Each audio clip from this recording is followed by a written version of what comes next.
Senhor presidente, senhores vereadores, senhoras e senhores, nós trouxemos aqui hoje um tema extremamente importante, que é a questão da relação que existe entre a violência nas escolas e no entorno das escolas, que está interferindo no aprendizado das crianças e dos nossos adolescentes. No dia 20 de julho, a matéria saiu nos grandes jornais com o seguinte título: Violência deixa 16 mil estudantes sem aulas em apenas 15 dias no Rio. 16 mil estudantes sem aulas em 15 dias no Rio. Em julho, troca de tiro suspendeu aulas na Maré, no Chapadão e no Antares. Essa matéria tratou dessas regiões. Mas, como nós sabemos, isso está acontecendo em grande parte da Zona Oeste e da Zona Norte do Rio de Janeiro. Docentes dizem que as operações deveriam ocorrer no horário, não deveriam ocorrer no horário escolar. Muito bem. E aqui nós temos alguns depoimentos. Caveirão na porta de entrada. Armas escondidas na quadra e policiais nos pátios fazem parte da rotina dos alunos da rede pública de ensino no Rio de Janeiro. Apenas nos 15 primeiros dias do mês de julho, a violência na cidade deixou pelo menos 16.853 alunos fora das salas de aula por, no mínimo, um dia. As escolas afetadas ficam em áreas nas quais houve confronto entre policiais e bandidos.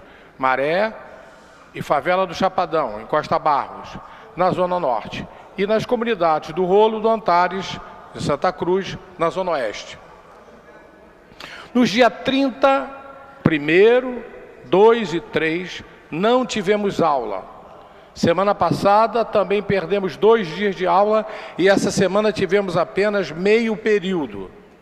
É sempre uma situação de muita instabilidade para quem está na escola, afirmou uma professora do CIEP, Elis Regina, que fica no conjunto de favelas da Maré, que está ocupado desde o dia 30 de junho pela PM para a instalação da unidade de polícia pacificadora.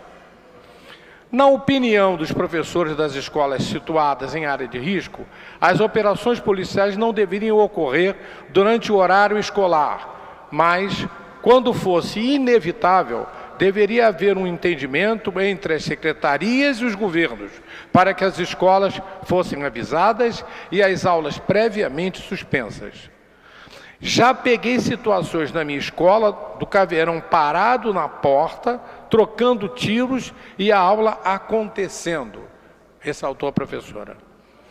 Desde o início do mês, quando aconteceu a troca de tropas do Exército por PMs que vão atuar nas UPPs da Maré, os moradores têm sofrido com intensos tiroteios. Apenas no dia 1º de julho, 7.008 alunos da rede municipal e outros 700 da rede estadual não tiveram aulas. Em 14 de julho, durante um confronto no conjunto de favela do Chapadão, onde uma mulher morreu e uma professora foi baleada, 5.645 alunos de 8 escolas, 3 creches e 2 espaços de desenvolvimento infantil não tiveram aula. No dia 6 de julho, 3.000 alunos da rede municipal e 500 da rede estadual nas comunidades do Rola e Antares foram afetados. Em Santa Cruz, alunos e professores também enfrentam problemas sérios. Traficantes invadem a quadra do CIEP 1º de Maio, que fica entre as comunidades do Rola e Antares, e fizeram buracos no muro para colocar as armas e se proteger durante confrontos com os criminosos rivais ou policiais. Eles ficam ali de vigia. A direção já tentou fechar diversas vezes, mas nunca conseguiu, pois eles mandam parar de colocar o tijolo e abrem novamente. Segundo os professores, quando o tiroteio começa, os alunos são levados para os corredores. E, de acordo com eles, em um mesmo dia, a aula chega a ser interrompida diversas vezes. Os tiros param e recomeçam o tempo todo. Às vezes, mal começamos a escrever no quadro e precisamos sair de sala com as crianças novamente. Fico no corredor tentando distraí-los e tranquilizá-los, revela a professora. E o que é mais grave? A atual base de unidade da Polícia Pacificadora, o PP, Nova Brasília, no conjunto de favelas do Alemão, na Zona Norte, está sediada no pátio do Colégio Estadual Teófilo de Souza Pinto. A unidade foi inaugurada em 2012 e, desde então, a evasão escolar aumentou muito. Estamos falando de evasão escolar. Quando a UPP foi inaugurada, cerca de 1.400 alunos estavam matriculados na unidade escolar e, atualmente, apenas 700 jovens continuam na escola. Portanto, é uma questão muito grave.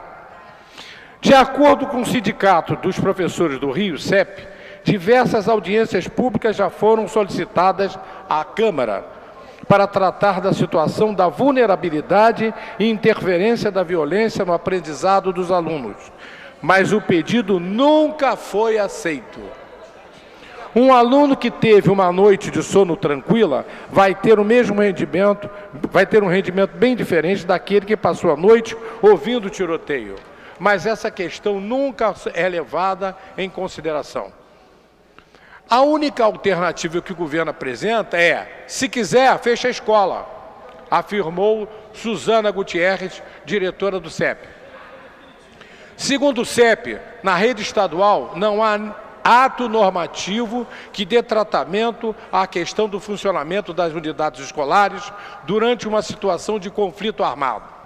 Já na rede municipal, há um regimento escolar que orienta o que deve ser feito na unidade escolar em situações de risco, menos mal. A Secretaria de Educação destacou que cabe à direção da escola decidir sobre o funcionamento ou não durante os conflitos armados. O problema é que isso é uma autonomia perversa, pois, muitas vezes, a direção fecha a unidade e não há conflito armado. Então, a direção é culpabilizada, porque perdeu um dia de aula a troco de nada. Outras vezes, se a direção abre, acontece o conflito armado e todos ficam em situação de risco, diz a Suzana do CEP. Então, há que haver uma decisão em conjunto da Secretaria de Educação e da Secretaria de Segurança, e não transferir para a diretora da escola e depois acabar penalizando. Para garantir o direito da criança à educação, conforme dispõe o artigo 227 da Constituição Brasileira, e como vice-presidente da Comissão da Criança e do Adolescente, vou propor, na próxima segunda-feira, dia 10 de agosto de 2015, na reunião ordinária desta comissão, que seja convocada uma audiência pública para tratar desse tema, pois os prejuízos para professores e alunos são gritantes e têm que ser coibidos. Para encerrar, eu gostaria de registrar, senhor presidente, que a situação não é diferente para as escolas, como eu disse, que estão nessas áreas de risco.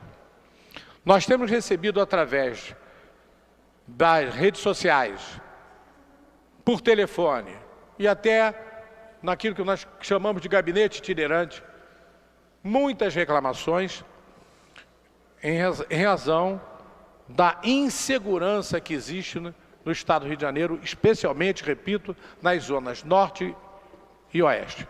Hoje eu recebi alguns vídeos da comunidade do Jordão, na Taquara, e esses vídeos são aterrorizadores.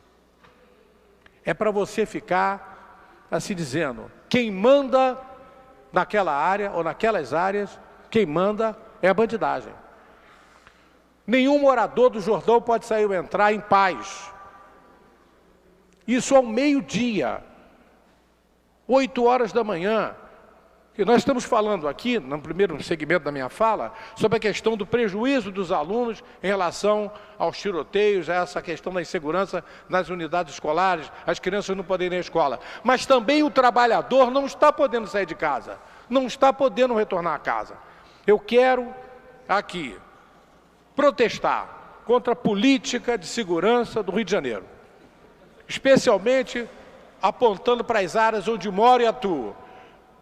Na comunidade do Jordão está havendo um absurdo. Hoje,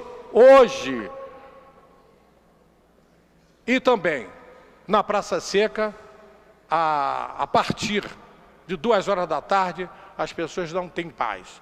Há que haver uma tomada de posição da sociedade, uma pressão sobre o governo do Estado. Aliás, eu estou estranhando que o senhor Beltrame desapareceu. O senhor Beltrame desapareceu. E que essas questões sejam levadas a termo. Terminar isso aí, porque os bandidos estão tomando conta da Zona Oeste e da Zona Norte. Eu quero reiterar, coitados dos moradores do Jordão, na Taquara. Muito obrigado.